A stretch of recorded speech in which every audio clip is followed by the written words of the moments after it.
خلقت الجن والإنس إلا ليعبدون.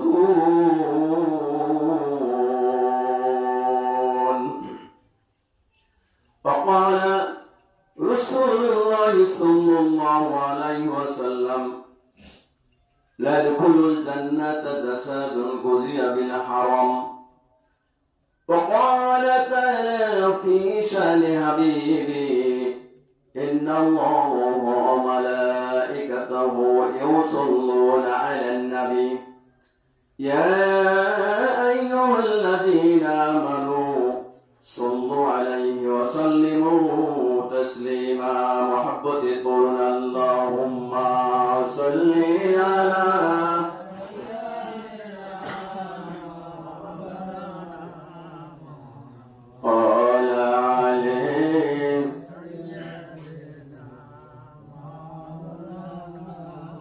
আর ঘুমাইও না বান্দা হাউসে তোর, ঘুম হইবে তোর কবরে জ্বালাতন। বলুন ঠিক কিনা?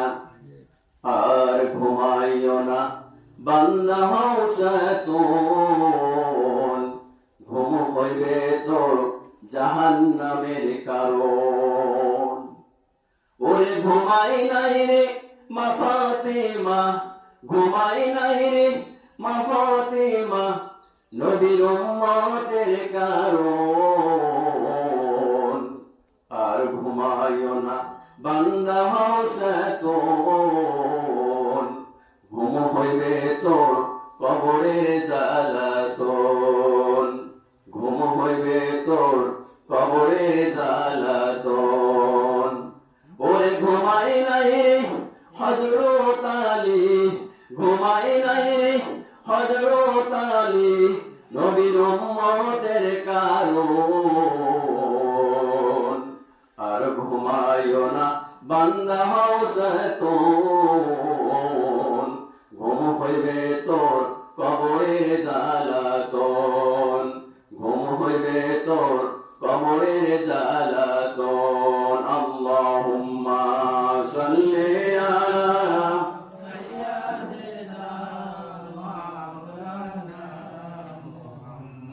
ওয়া আলা আলি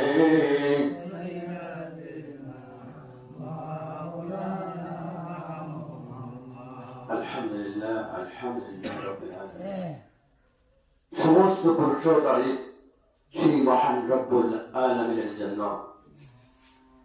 যে আল্লাহ তাআলা আমাদেরকে দয়া করে, মায়া করে, ভালোবেসে, আদর দিয়ে, সোহাগ দিয়ে, স্নেহ করে, মায়া দিয়ে আল্লাহর মসজিদে এসে হাজির করে দিয়েছেন।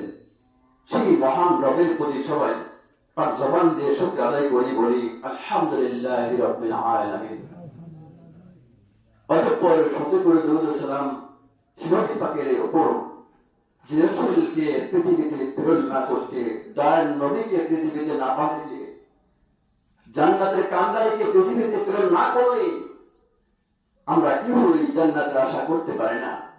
সেই রাসূলের প্রতি সবাই পাক জবান দিয়ে দরুদ শরীফ আদায় করি, বলি সাল্লাল্লাহু আলাইহি ওয়াসাল্লাম। সবাই হাজির, আপনারা সবাই কেমন আছেন? ঐতিহ্যবাহী চয়না পশ্চিম পাড়া যার মসজিদে আজ পবিত্র শুক্রবার জুমার দিন, নাকি বলুন? এই জুমার দিন আমরা হাজির হয়েছি জুমার নামাজ আদায়ের উদ্দেশ্য করে, না অন্য কোন উদ্দেশ্য আছে?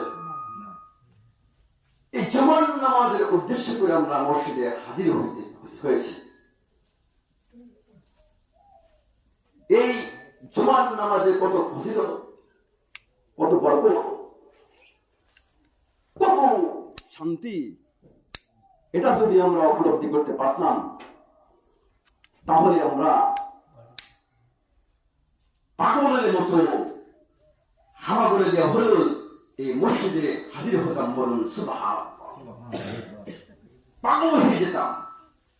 কিন্তু আমরা আমাদের বুঝি না আজকে কোন দিন, কি আদায় করার জন্য যাচ্ছি।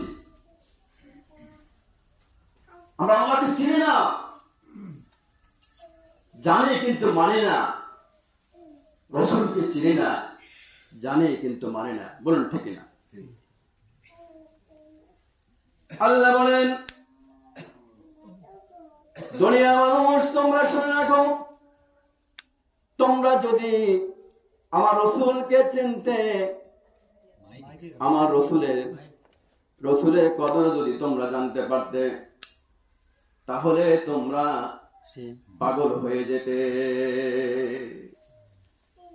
তোমাদের হুঁশ থাকতো না, মাথার ব্রেন বিকলাঙ্গ হয়ে যেত। রসুল কি জিনিস যদি জানতে পারতাম। লক্ষ কোটি মানুষ পৃথিবীতে এসেছে, সবাই মানুষ, কিন্তু রসুল কেমন মানুষ ছিলেন আমার ভাইরা, রসুল কেমন মানুষ ছিলেন আমরা সেটা বুঝি না। কিন্তু আল্লাহ বলেন, ওয়া মা আরসালনাকা ইল্লা রাহমাতাল লিল আলামিন। আল্লাহু আকবার বলুন, আরো জোরে বলুন আল্লাহু আকবার। পৃথিবীতে শুধু মুসলমান নয়, শুধু মানুষ নয়, 18,000 মাখলুকাত, যতগুলো প্রাণী আছে, আসমান জমিনের মধ্যে যত প্রাণী আছে, সমস্ত প্রাণীদের জন্য আমার রাসূল রহমত স্বরূপ। বলুন সুবহানাল্লাহ। সমস্ত প্রাণীর জন্য আমার নবী রহমত স্বরূপ। এজন্য ভাইরা, আমরা যে রহমত পাই, বরকত পাই, আমরা মনে করি আরে এই কাজটা করলাম যার জন্য তো আল্লাহ আমাকে রহমত দিয়েছে। কিন্তু না, রাসূলের শরীরের মধ্যে রহমত ছিল, রাসূলের উপরে আল্লাহ দেওয়া যে বিধান অনুযায়ী যে রহমত ছিল, সেই রহমতের শতভাগের 1 ভাগ রহমত বান্দাদের মধ্যে বন্টন করে দেওয়া হয়ে গেছে। সেই রহমতেই আমরা বাঁচি। বলুন সুবহানাল্লাহ।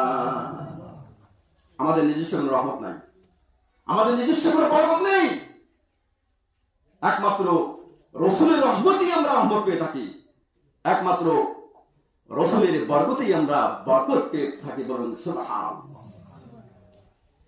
আল্লাহ বলেন,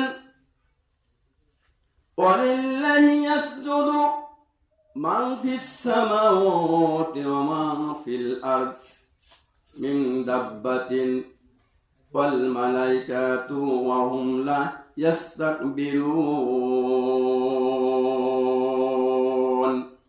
আল্লাহ বলেন, আকাশ এবং জমিনে যা কিছু আছে, তোমরা যা দেখতে পাও, তোমরা যা দেখতে পাও, যা দেখতে পাও না, চক্ষু দ্বারা যা দেখতে পাও, যা দেখতে পাও না, সব কিছু আল্লাহকে সিজদা করে। তোমরা যা দেখতে পাও আর দেখতে পাও না, সব কিছুই আল্লাহ তাআলাকে সিজদা করে। বলুন সুবহানাল্লাহ। শুধু তাই নয়, শুধু সিজদা করে ক্ষান্ত হয় না, মনে হয় না, শুধু সিজদা করে ক্ষান্ত হয় না, এরা আল্লাহ থেকে দেওয়া নিয়ামত যে পায়, এই নিয়ামতের শুকরিয়াও তারা আদায় করে থাকে। বলুন সুবহানাল্লাহ। মানুষ এত নিমক হারাম, আল্লাহর দেওয়া রহমত বরকত রাসূলের মাধ্যমে পেয়েও নিয়ামতের শুকরিয়া আদায় করে না। কত পোড়া কপাল, কত খারাপ এই পৃথিবীর মানুষগুলো।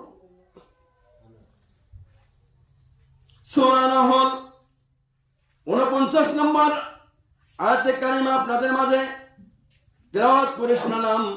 এই সূরার মধ্যে আল্লাহ তাআলা বলেছেন, আসমান এবং জমিনে যা কিছু আছে আমাকে সিজদা করে, আমার সিজদা থেকে অহংকার করে না। ও মানুষ, আমার দরবারে মাথা নত করে দাও, আমার দরবারে মাথা নত করে দাও। তাই নামাজ পড়তে হবে আমার ভাইরা। মাথা নত করা এইটাই বোঝায় তোমরা মসজিদে গিয়ে কাতারে কাতার হয়ে সারিবদ্ধ ভাবে আমার পায়ে সিজদা দাও। মাথা কথা পড়া এটাই বোঝায় আমার ভাই। আল্লাহ পাক বলেছেন, পৃথিবীতে চন্দ্র সূর্য, ফেরেশতা, পাহাড়, তারকা, গাছপালা, তরুলতা, জীবজন্তু সব কিছুই আমাকে সিজদা করে। কত সুন্দর করে ভেঙে ভেঙে বুঝিয়ে দিলেন। মানুষে পৃথিবীতে যতগুলো প্রাণী আছে, গাছ বৃক্ষ তরুলতা আছে, সব কিছু আমাকে মাথা নত করে দিয়ে সিজদা করে। কিন্তু তোমরা সেটা দেখতে পাও না।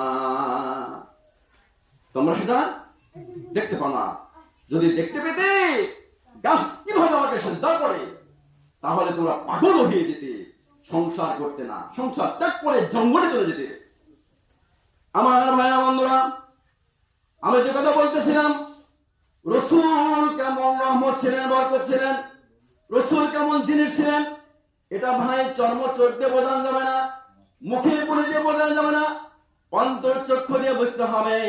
মানুষের মাধ্যমে বোঝার কোনো উপায় নাই, এটা ঝগড়া বিবাদ করে পাওয়ার কোনো উপায় নাই। নিরিবিলি নির্জনে একা একা বসবেন, একা একা বসে চিন্তা করবেন, আমরা নবী নবী করি, নবী কেমন ছিলেন, আমরা রসুল রসুল করি, মুখে মুখে বলি, কিন্তু রসুল কেমন ছিলেন এটা তো আমি নিজে উপলব্ধি করতে পারলাম না। খালি মুখে মুখে নবী রসুল বলে কাজ হবে না, একটু খেয়াল করুন যে রসুল কেমন ছিলেন, কেমন রহমতের ব্যক্তি